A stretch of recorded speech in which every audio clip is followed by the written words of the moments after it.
If you want to learn more about Dragon Ball video games, check out my book, Play the Dragon, The History of Dragon Ball Video Games, which covers everything from the Famicom all the way to the PlayStation era. And it includes reviews, retrospectives, and detailed information about all these games. And as an added bonus, if you purchase the physical copy from Amazon, you get the Kindle version for your phone or your tablet directly for free. So buy it today.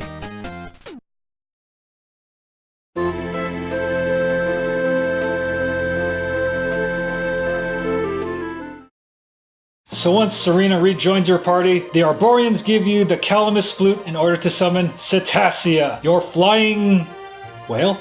Well, a flying whale is kinda cool, I guess. I mean, I would have preferred a flying bird like Ramia in the previous games, but flying whale, yeah. Why don't we have a flying squirrel? Or, a flying rhino, or a flying anything, but a whale. How about a flying shark? So as we traveled the world, we encounter the Watchers, who look like they're between a cross between Majin Buu and Mr. Popo from Dragon Ball. Luminary, find the sky, woo. So now this is it. It's time to go to the Fortress of Fear, where the evil Jasper's awaiting us. So yeah, the Fortress of Fear does look a bit intimidating at first, but luckily it's not that hard, trust me. And then we finally get up and fight Jasper once again, you traitorous dog! So we defeat Jasper again, but he and Hendrik don't really have any parting words. But then all the evil generals come back again, but are easily defeated. And now this is the moment where Jasper and Hendrik have their parting words. So as jealous as Jasper was of Hendrik, it was always Hendrik looking up to Jasper. Man, God, another moment in the feels. Damn you, Dragon Quest XI. Damn you. Love this game so much. So now you fight the evil Morrigan and the Lord of Darkness, which actually isn't a very difficult battle, thank God, because that fight with Gildiga and Ryu, You defeat Morrigan, you save the day, and everything's all hunky-dory, and the story is over, we see the credits, or is it? And now begins the post-game. Actually, Dragon Quest XI could end perfectly here. Our heroes triumphed over the evil Morrigan at the cost of Veronica, and peace has been returned, but there actually is a post-game. And it's kind of like an actual sequel to the game inside the game, so it's not Dragon Quest XII or Dragon Quest 11.5, it's still the post-game. So Rab is all saying, you know what, I just want to chill and have fun, but something feels a bit empty, We really miss Veronica, man. We really, really miss Veronica, so I think we should explore this tower that kind of appeared right here, and what are all these little beings that are walking throughout the place? Well, let's find out. So our heroes go to the Tower of Lost Time, and we talk to the Timekeeper, and she says, if you want to rescue your loved one, you have to go back in time, but only one of you can go back. And Hendrik's all saying, well, even if you go back in time, we will be enemies, but I shall still serve you. So our hero takes the Sword of Light and shatters the sphere and goes all the way back in time right before Yggdrasil fell. And now the hero knows everything that's going to happen, but actually your experience points go all the way back to where they were back when you were at Yggdrasil, but you actually have the Sword of Darkness in your possession. So Jasper's ready to do his thing, but nope, you totally destroy Jasper, and then you free King Carnelian, and you're kind of changing time a bit. So now Veronica's alive again, and we're so happy to see you, Veronica, because you're so awesome. So we're having parties at Heliodor, and they're like, well, we better clean out Jasper's room because he's a traitor and he's dead. How about we put some arcades in here? But it's not over yet, because Morrigan comes back and you actually have to defeat him, but he's not like super duper Morrigan, he's just kind of normal Morrigan. But then he realizes when you defeat him, so you aren't the only one who went back in time. Oh! So Morrigan is gone. So is everything safe? Is it really safe? Well, not really, because now Erdwin's lantern is ready to come crashing to the earth, and we do not have Morrigan to help save us. Oh boy, we got a lot of trouble coming our way. So Hendrik joins your party once again, and now your goal is to stop Erdwin's lantern. But now, with your knowledge of the future, you can actually go back and change time. So now you can actually free Mia before she becomes the evil Gildiga, So you can actually go to Mount Fuji and free Ryu from his curse without killing him. So he and Priestess Miko are back together again as mother and son. And this time Cobblestone isn't really the last bastion anymore, it's back to normal and Eric's buddy Dirk is running his own store. Well, you know, you're not living the thug life anymore, Dirk, but this is pretty cool.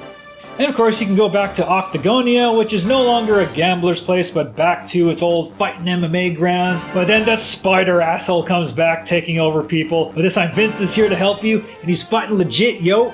And oh man, the world map music is from Dragon Quest III! My fanboyism is back. And then once you board the whale again, oh my god, they're playing Heavenly Flights from Dragon Quest III and 8!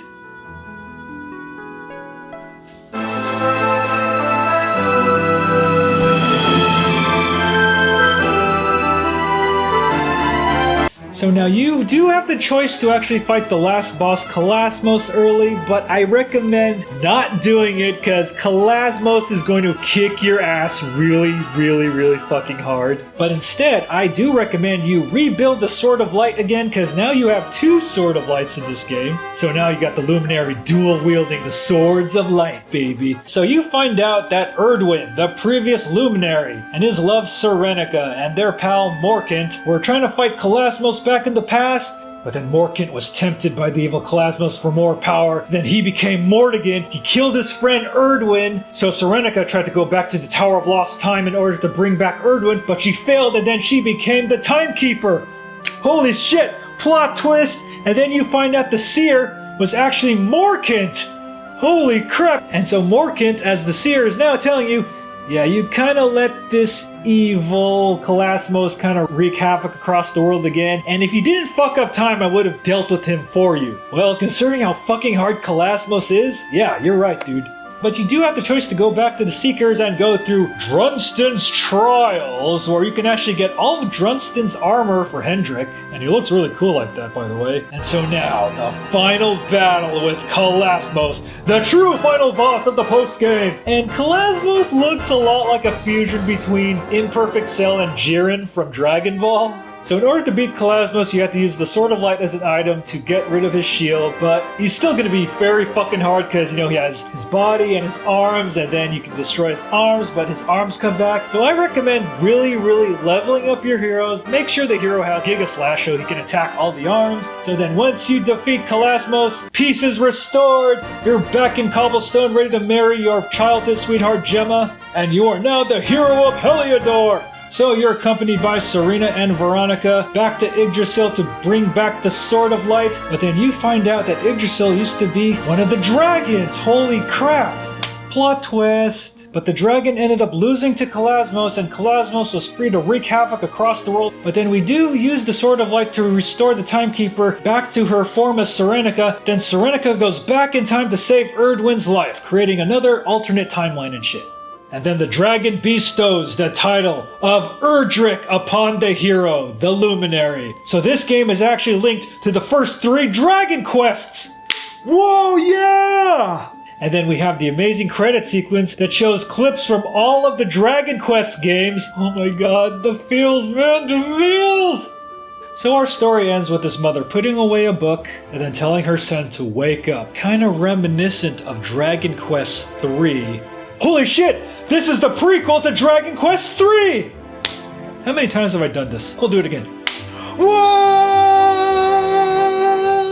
And thus finally ends Dragon Quest XI, and holy shit, what a real Dragon Quest it was!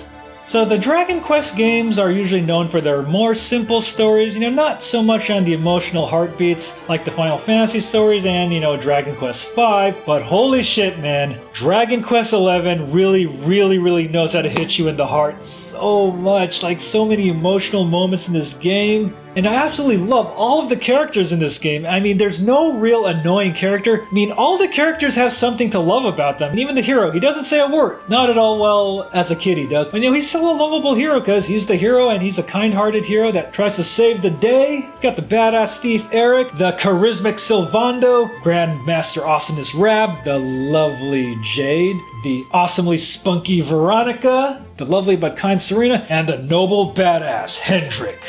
If I had to choose my favorite characters in this game, they would probably have to be Hendrik, Jade, and Veronica, because those three, every time they came on the screen, just made me smile so much every time I played. And it's really awesome seeing Hendrik finally warming up to you and becoming part of your side. Oh man, the gameplay. There's so much to do in this game. There's so many quests, there's so much stuff to do. There's such a wide variety of enemies, there's mini medals, you can go to the casino, and then there's like items you can forge. There is just so much to do in this game. I mean, it'll probably take you like 60 to 70 hours if you're playing casually, but if you want to do everything, it's probably going to take you a couple of 100 hours.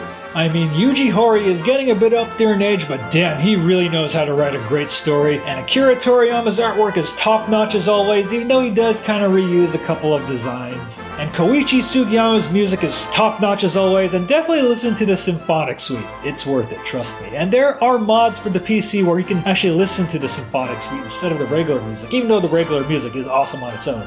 And you can get Dragon Quest XI on the PC, the PS4, and if you know Japanese, the 3DS, and it's probably also going to come out on the Nintendo Switch. Or it's probably out on the Nintendo Switch if you're watching this in the future.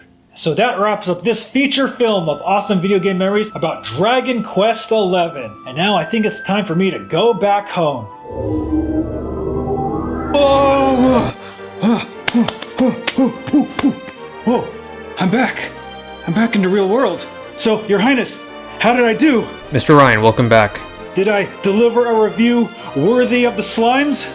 Bro, dog, that was the best Dragon Quest XI review I've ever seen. Oh my god, sir. That is a huge honor. Thank you so much from the bottom of my heart. For your bravery during this excellent review, I shall record this in the Imperial Scrolls of Honor and bestow upon you a gift from the slimes. What's going on? Whoa! Oh my god, all the characters, they're on my chest. They're on my shirt. What's on my back? I can't see my back. Oh my god. His Majesty will now bequeath you with the highest honor ever given to a reviewer. Yes, bro. I, the King of the Slimes, give Ryan the legendary title of Slimedrick for his valiant review of Dragon Quest XI. May you carry this title with pride as a fan of our beloved Dragon Quest franchise. Yes, sir.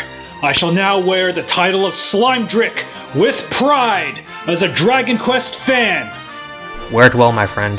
And that concludes this feature film of awesome video game memories about Dragon Quest XI. Buy it now! Bro, I've ordered more Burger King. So let us celebrate with another mighty feast that shall last throughout the ages! Ah yes, I do enjoy these sticks called French fries. You humans truly make the best food.